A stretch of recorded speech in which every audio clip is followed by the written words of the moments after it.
সমর্থন। দুই ফুটবল মহাতারকাকে ঘিরে এখন আবেগে ভাসছে ফুটবল বিশ্ব।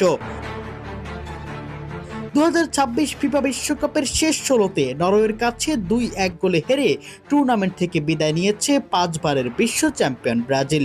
শেষ বাঁশি বাজতেই মাঠে ভেঙে পড়েন নেইমার জুনিয়র।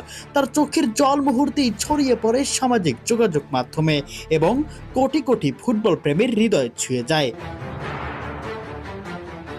ম্যাচ শেষে নেইমার বলেন, আমি বারবার চেষ্টা করেছি।